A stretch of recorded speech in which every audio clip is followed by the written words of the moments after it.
Hello students, आज हम BSc first year का नेक्स्ट चैप्टर अध्ययन करेंगे,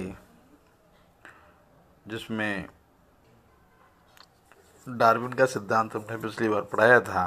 डार्विन के मुख्य बिंदु पढ़ाए थे। उसके बाद डार्विन की आपत्तियां आता है कि डार्विन के सिद्धांत में भी कुछ आपत्तियां अनेक वैज्ञानिकों ने प्रस्तुत की। डार्विन का प्राकृतिकवाद का सिद्धांत बहुत मान्यता प्राप्त था, परंतु इसमें कुछ कमियां भी थीं और कुछ वैज्ञानिकों ने आपत्तियां की। और डार्विन ने मुख्यतः असतत यानी कि डिसकंटिन्यूअस विभिन्नताओं पर बल दिया। एक ये बिंदु बहुत इम्पोर्टेंट था कि डार्विन ने केवल जो नियम दिया उसमें उन्होंने असतत विभिन्नताओं पर बल दिया, और वह भी स्पष्ट नहीं कर पाए कि किस प्रकार की विभिन्नताएं वंशागत होती हैं, क्योंकि सभी प्रकार की विभिन्नताएं वंशागत नहीं होती। तो एक ये इम्पोर्टेंट बिंदु था कि सभी विभिन्नताएं वंशागत नहीं होती हैं। दूसरा जो बिंदु है वो कायकीय और जननीय विभिन्नताओं में भेद स्पष्ट नहीं किया, यानी वेजिटेटिव और जनरेटिव जो वेरिएशंस थी उनमें भेद स्पष्ट नहीं किया। उत्परिवर्तन या अकस्मात उत्पन्न विभिन्नताओं को अधिक स्पष्ट नहीं किया गया, यानी कि म्यूटेशंस के द्वारा जो विभिन्नताएं उत्पन्न होती हैं उनको भी स्पष्ट नहीं किया गया। नेक्स्ट जो था वो अत्यधिक विशिष्टीकृत अंगों की व्याख्या डार्विनवाद नहीं करता। जो लाभ के स्थान पर हानि पहुंचाते हैं, जैसे हाथी के लंबे जो दांत होते हैं वो उसको हानि पहुंचाते हैं, बारहसिंगा के सींग। तो स्पेशलाइज्ड जो ऑर्गन्स हैं वो उनके बारे में डार्विनवाद चर्चा नहीं कर सके। नेक्स्ट है कि अवशेषी अंगों की उत्पत्ति और वंशागति स्पष्ट नहीं कर सका। जो वेस्टिजियल ऑर्गन्स हैं, अवशेषी ऑर्गन्स हैं, इसकी जो ओरिजिन है और इसकी वंशागति कैसे हो पाती है, इसके बारे में कोई स्पष्ट मत नहीं था डार्विन का।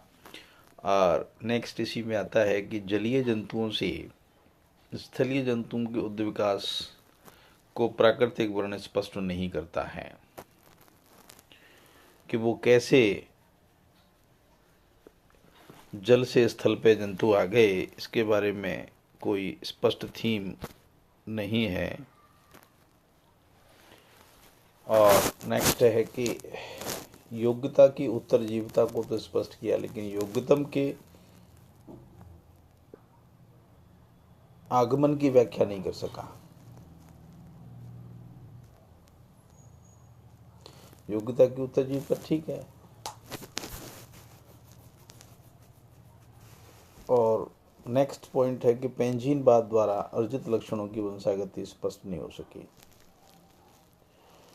नेक्स्ट, योजक कड़ी की व्याख्या भी डार्विन द्वारा स्पष्ट नहीं की गई। जो लिंक होती है एक जाति की और दूसरी जाति के बीच में, उसके बारे में कोई बात नहीं हुई। तो फिर ये सब आलोचनाओं के बाद, कमियों के बाद नव डार्विनवाद के सिद्धांत को बल मिला, जिसमें कई वैज्ञानिक शामिल हुए। डार्विन के सभी आलोचनाओं के कारण ये विवादास्पद रहा और अनेक सुधरे रूप में इसको प्रस्तुत किया, नई अवधारणाओं को शामिल किया, जिसमें हेकल, स्पेंसन, जॉर्डन और हक्सले, म्यूलर, बीजमैन आदि वैज्ञानिक इसमें शामिल थे। उपरोक्त वैज्ञानिकों ने डार्विनवाद में मेंडल के आनुवंशिकता के नियम, उत्परिवर्तन सिद्धांत, आनुवंशिक विचलन, जीन आवृत्ति आदि पर विचार करके और इसमें परिवर्तन किए और निम्न प्रकार स्पष्टीकरण प्रस्तुत किया। कैसे प्रस्तुत किया ये देखना है। पहला जो पॉइंट इन्होंने दिया सभी वैज्ञानिकों ने मिलकर के कि सभी अर्जित और आकार की विभिन्नताएं आनुवंशिक नहीं होती और न ही इनकी वंशागति होती है, अतः ये उच्च विकास में कोई महत्व नहीं रखती। सभी जो एक्वायर्ड हैं और मॉर्फोलॉजिकल जो वेरिएशंस हैं वो वंशागत नहीं होती। केवल वे विभिन्नताएं आनुवंशिक दृष्टि से महत्वपूर्ण होती हैं जो आनुवंशिक विभिन्नताओं गुणसूत्र व जीन में उत्पन्न होती हैं, क्योंकि इन्हीं की वंशागति होती है और दूसरों में ये नहीं होती। दूसरों में ये वंशागति नहीं होती। यानी कि इम्पोर्टेंट जो फैक्टर इसमें की पॉइंट है वो गुणसूत्र और जीन है। बीजमान ने अपने जनन द्रव्य सिद्धांत द्वारा जनन और कायिक द्रव्य में भेद स्पष्ट किया। नव डार्विनवाद यह मानते थे कि अनुकूलता अनेक कारकों के परिणाम स्वरूप उत्पन्न होती है, जबकि डार्विन का प्राकृतिक वर्ण उसमें से एक कारण है। उन्होंने स्पष्ट कर दिया कि जनन द्रव्य सिद्धांत और कायिक जो सोमेटिक जो द्रव्य है वो क्या है और दूसरा जो जेनेटिक द्रव्य है वो क्या है। जंतुओं के वंशानुगत लक्षण अपने आप वंशानुगत नहीं होते। वास्तव में इन लक्षणों की वंशागति कुछ निर्धारक यानी कारक, कुछ डिटर्मिनेटर्स पर निर्भर करती है। साथ ही जंतु के अंतिम लक्षणों की वंशागति निर्धारकों, जंतुओं की गतिविधियों अथवा विकास के समय उपलब्ध वातावरण की कारकों की आपसी क्रिया का परिणाम है। इसका मतलब जो भी निर्धारक रहे होंगे उन्होंने उस समय नाम निर्धारित नहीं किया, पर उस समय इनके जो आपसी रिएक्शंस है, क्रियाएं हैं, उनके द्वारा जो है वो जंतुओं का विकास, जंतुओं की गतिविधियां माना गया है, वंशागति को माना गया है। जनसंख्या तथा जीन पूल।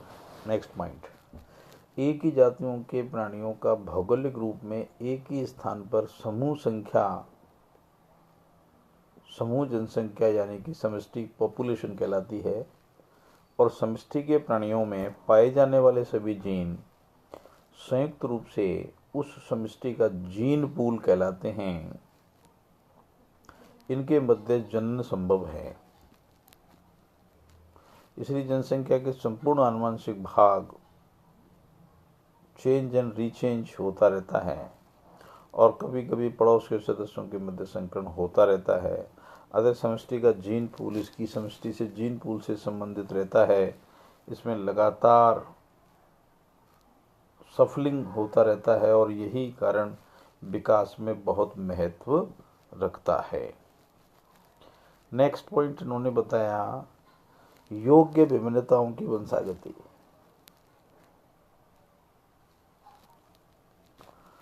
उत्परिवर्तन और लैंगिक संयोग से वंशागति योग्य विभिन्नताएं उत्पन्न होती हैं। प्रत्येक पीढ़ी में उत्परिवर्तन के कारण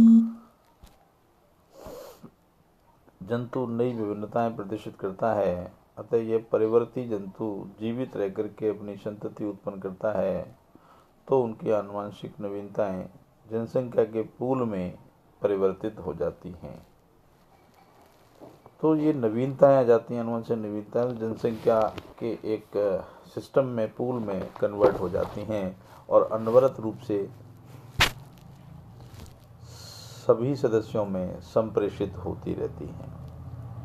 नव डार्विनवादियों ने अपने मत को स्पष्ट करने के लिए उदाहरण प्रस्तुत किया जो बेल्डन का प्रयोग कहलाता है। बेल्डन ने नदी में पाए जाने वाले केकड़े पर अध्ययन किया और उसने नदी के पानी की गति को, विशाल तरंगरोध को कम कर दिया। तरंगरोध में क्रमशः चीनी मिट्टी या कीचड़ कर अधिक जमाव बहुत से केकड़ों की मृत्यु का कारण बन गया। जीवित रहने वाले केकड़ों में अग्र सिर की चौड़ाई नष्ट हुए केकड़े की फ्रंटोन की तुलना में थोड़ी सी कम पाई गई। फ्रंटोन की चौड़ाई धीरे धीरे कम होती गई और वह जीन पूल में शामिल हो गई, जो प्राकृतिक वर्ण के प्रभाव की तीव्र गति को दर्शाता है। इसका मतलब इन्होंने केकड़े के उदाहरण से स्पष्ट कर दिया कि नेचुरल सिलेक्शन जो है वो जीन पूल में चला गया और जीन पूल में जाते ही उन्होंने नेचुरल सिलेक्शन हो गया और वो नई जाति का विकास उसमें से हो गया, जो नव डार्विनवाद के सिद्धांत को पुष्ट करता है। Thank you.